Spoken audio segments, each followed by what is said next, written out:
नमस्कार दर्शकों, स्वागत है आपका थिंक टैंक पर। दोस्तों, आज बात करेंगे कि साल 2024 के लोकसभा चुनाव के बाद गांधी परिवार का भविष्य क्या होगा। बात करेंगे जिस अमेठी और रायबरेली को कांग्रेस का गढ़ माना जाता था, क्या अब वही रायबरेली और अमेठी को बीजेपी कांग्रेस मुक्त बना देगी। दोस्तों, बात करेंगे कि जिस कांग्रेस पार्टी के आला कमान यानी कि गांधी परिवार के सामने कांग्रेस के नेताओं की जुबान नहीं खुलती थी, अब वही यहां पर कांग्रेस पार्टी में प्रियंका गांधी और राहुल गांधी के बारे में पब्लिकली अपने फैसले बता रहे हैं। बात करेंगे कि यहां पर किस तरह कांग्रेस पार्टी के ही नेता आपस में भिड़ रहे हैं कि प्रधानमंत्री पद का उम्मीदवार राहुल गांधी हो या प्रियंका वाड्रा हो। दोस्तों, इन तमाम सवालों पर बातचीत करने के लिए मैं आप सभी के सामने इस वीडियो के साथ हाजिर हूं। इस वीडियो को अंत तक जरूर देखिएगा और अगर चैनल को सब्सक्राइब नहीं किया है तो जल्दी से कर लीजिए। दोस्तों,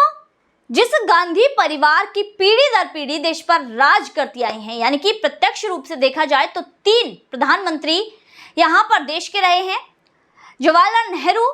इंदिरा गांधी और राजीव गांधी। लगातार ये 3 पीढ़ी यहां पर भारत में इनकी प्रधानमंत्री रही है और अप्रत्यक्ष रूप से एक रहे हैं, यानी कि प्रधानमंत्री भले ही उस समय पर यूपीए सरकार के दौरान मनमोहन सिंह थे, लेकिन उस समय पर चलती जो टॉर चलती थी, जो पूरी चलती थी, वो चलती थी राहुल गांधी की, सोनिया गांधी की, जिसके कई उदाहरण हम देख ही चुके हैं दोस्तों। लेकिन अब वही राहुल गांधी, वही गांधी परिवार देश में, इन तमाम पूरे देश में लोकसभा चुनाव के लिए एक सुरक्षित सीट खोजने में राहुल गांधी के लिए बहुत ही ज्यादा सोच विचार कर रहा है। यानी कि जो गांधी परिवार इतने पीढ़ी दर पीढ़ी देश पर राज करता आया, आज उसी के क्राउन प्रिंस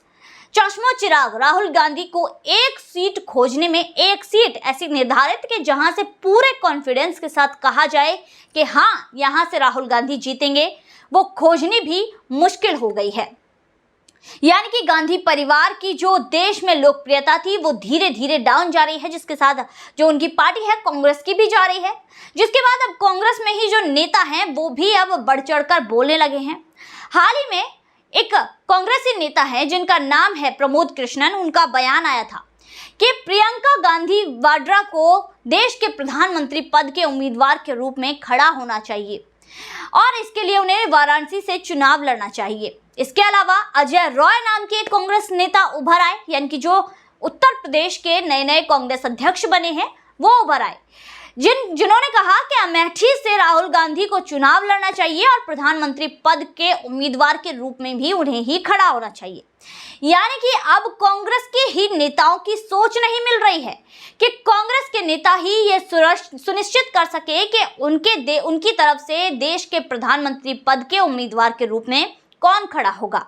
दूसरी तरफ जिस राहुल गांधी को हमेशा ही सोनिया गांधी प्रधानमंत्री पद पर देखना चाहती थी, जिसकी तैयारी के लिए लगातार लगे हुए है पूरी कांग्रेस पार्टी और साथ में सोनिया गांधी,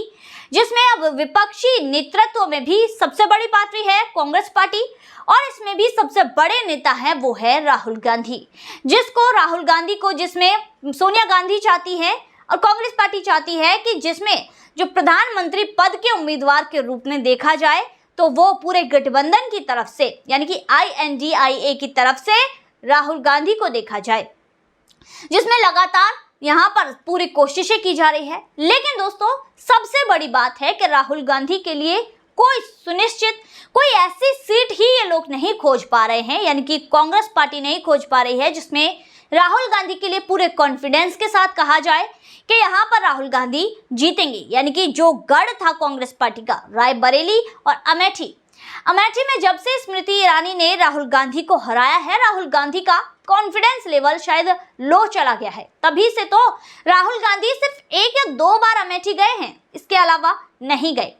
यानी कि अब ये भी नहीं पता है कि राहुल गांधी अमेठी से चुनाव लड़ेंगे या नहीं लड़ेंगे। यानी कि अगर इस बार राहुल गांधी अमेठी से चुनाव नहीं लड़े तो कांग्रेस का जो भी गढ़ रहा है, जहां से हमेशा ही कांग्रेस पार्टी जीती है, जो कि पूरा उत्तर प्रदेश है जहां से कांग्रेस पार्टी ने अपनी राजनीति की नींव रखी, जिसमें उत्तर प्रदेश में कांग्रेस पार्टी हमेशा ही जीतती रही है। उत्तर प्रदेश को ही कांग्रेस पार्टी का गढ़ माना जाता है। यहां से पूरी तरह से कांग्रेस पार्टी उखड़ जाएगी, जो कि बिल्कुल भी राजनीतिक दृष्टि से देखा जाए तो कांग्रेस पार्टी के लिए सही नहीं है,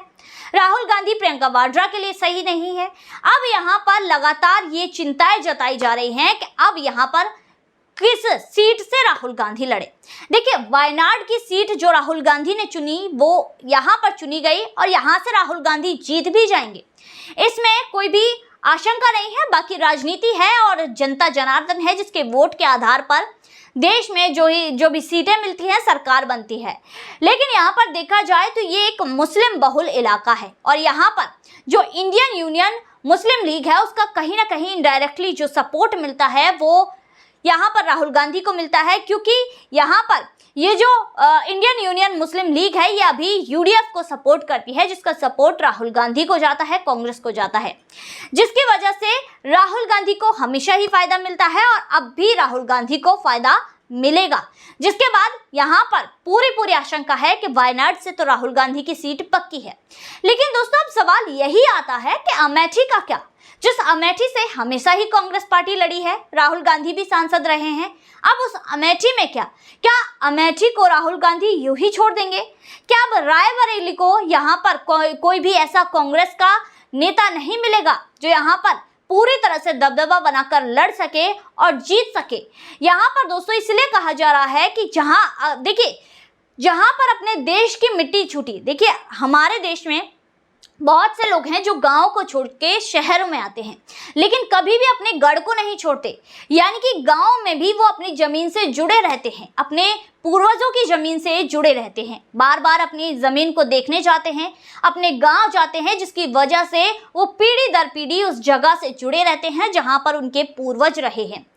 यहाँ पर इसी दृष्टि से देखा जाए तो अब राहुल गांधी और गांधी परिवार के लिए भी यही कहा जाएगा, क्योंकि उनके पीढ़ी दर पीढ़ी इस जमीन से जुड़ी रही है, यानी कि उत्तर प्रदेश से जुड़ी रही है। तो अब यहीं से अमेठी से ही राहुल गांधी लड़ेंगे नहीं, और लड़ने की बात छोड़िए, यहाँ पर जो जीतना तो खैर दूर की बात है, लड़ेंगे ही नहीं। तो यहाँ पर एक तरह से देखा जाएगा कि राहुल गांधी और गांधी परिवार ने ये गढ़ ही छोड़ दिया है, यानी कि कांग्रेस पार्टी ने जिस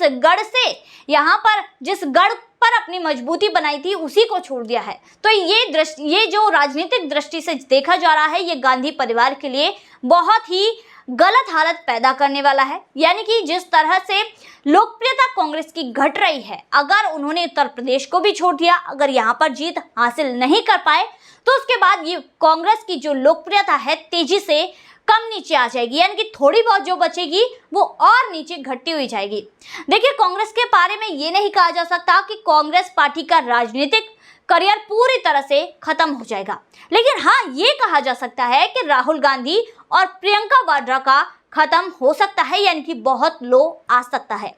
कांग्रेस पार्टी की कहें तो कांग्रेस पार्टी में अगर कोई भी ऐसा नेता होगा जो लीडरशिप अच्छे से कर पाएगा, यानी कि जो अच्छे से पूरी कांग्रेस पार्टी को चला पाएगा, तो कांग्रेस पार्टी चल सकती है। अगर कांग्रेस पार्टी ने अभी ये परिवारवाद की राजनीति नहीं छोड़ी, सिर्फ गांधी परिवार के पीछे पीछे चलना नहीं छोड़ा, तो कांग्रेस पार्टी का भविष्य अंधेरे में दिखाई दे रहा है। क्योंकि गांधी परिवार में जो लीडर हैं, जो नेता हैं, अब उनकी लोकप्रियता जो आसमान से जमीन तक आ पहुंचने वाली है। लगातार राहुल गांधी की लोकप्रियता बढ़ रही है, लगातार यहाँ पर गांधी परिवार की लोकप्रियता घट रही है, जिसकी वजह से कांग्रेस का जो भविष्य है वो अंधेरे में दिखाई दे रहा है। जनता यही लगातार अनुमान लगा रही है कि अब राहुल गांधी कभी भी यहाँ पर अमेठी में जीत नहीं पाएंगे, क्योंकि अब देखिए यहाँ पर अब ये कहा जाए कि राजनीति सीखेंगे बच्चे हैं, तो ऐसा नहीं है, क्योंकि अभी 52-53 साल की उनकी उम्र है। इतने कोई वो बच्चे भी नहीं है कि वो राजनीति को समझ ना पाए, और अगर अभी से उन्हें समझा अब तक वो नहीं समझे हैं राजनीति को, तो आगे वो क्या ही समझेंगे। जनता इस तरह के आरोप भी लगा रही है। तो दोस्तों, आज की वीडियो में बस इतना ही, फिर मुलाकात होगी ऐसी वीडियो के साथ। तब तक के लिए देखते रहिए थिंक टैंक।